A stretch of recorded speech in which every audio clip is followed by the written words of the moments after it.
দীর্ঘ ৮ মাস ছুটি কাটানোর পর আবারও শুরু হয়ে গেল আমার কাজ।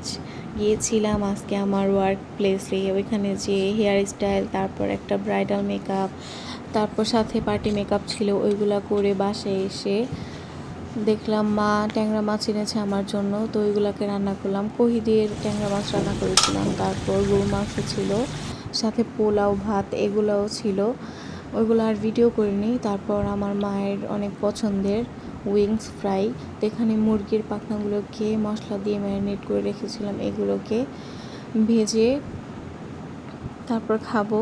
খাওয়া দাওয়ার পরে আমরা আবার বিকালবেলা একটু বের হয়েছিলাম ঘুরতে যাওয়ার জন্য। বাসায় তো ভালোই লাগে না, একটু বন্ধ টন্ধ থাকলে বা অফ ডে থাকলেই মন চাইছে একটু বাইরে যেয়ে ঘুরি। সারাদিন তো বাসায় বসে থাকি, তার জন্য মার বাসায় যে একটু ঘুরতে গিয়েছিলাম। তো এখানে দেখতে পাচ্ছেন আমরা গাড়িতে উঠে গিয়েছি। এখন হানিফা আর কাশপিয়া মোবাইল অন দেখে ওরা অনেক দুষ্টামি করতেছিল।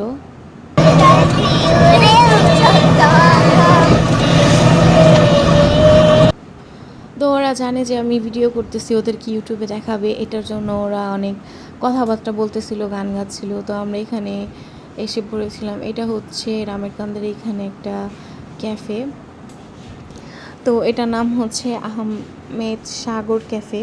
তো আমরা এটার মধ্যে গিয়েছিলাম, যে ঘোরাঘুরি করলাম। তারপর এখানে অনেক রাইডও ছিল বাচ্চাদের জন্য, তো আমরা দেখতেছিলাম কোনটার মধ্যে ওঠা যায়। আর অনেক বেশি ক্রাউড ছিল, অনেক লোকজন ছিল, যেহেতু এটা শুক্রবার ছিল তাই অনেক বেশি লোকজন।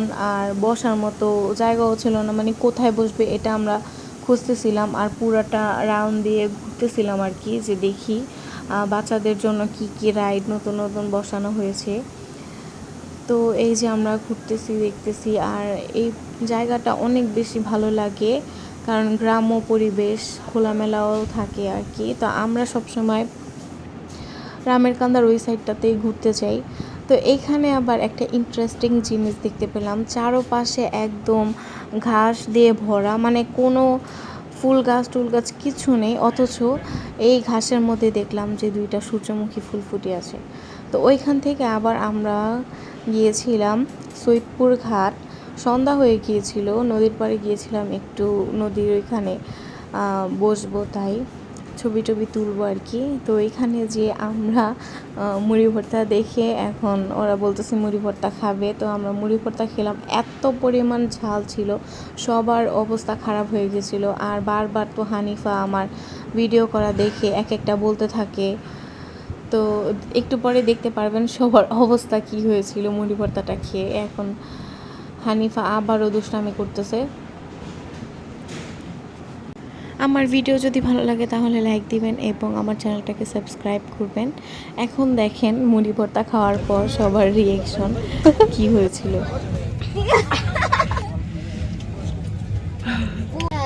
ওইখান থেকে আমরা আবার গিয়েছিলাম মাশরুম খাওয়ার জন্য। রামেরকান্দে গেলে এখন মাশরুম খাওয়া হয়, আমার অনেক বেশি ভালো লাগে। থ্যাঙ্কস টু আমার বাবুর আব্বু, ও আমাকে নিয়ে গেছিলো, এটার জন্যই আমার এখন এত পরিমাণ ভালো লাগে ওইটা খেতে।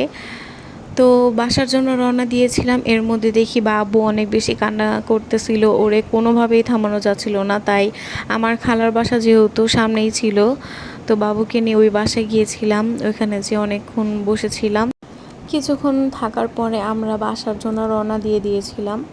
ঘুরতে যাওয়ার আগে মা বাসা থেকে নেমে বাবুর জন্য বালিশ অর্ডার দিয়েছিল।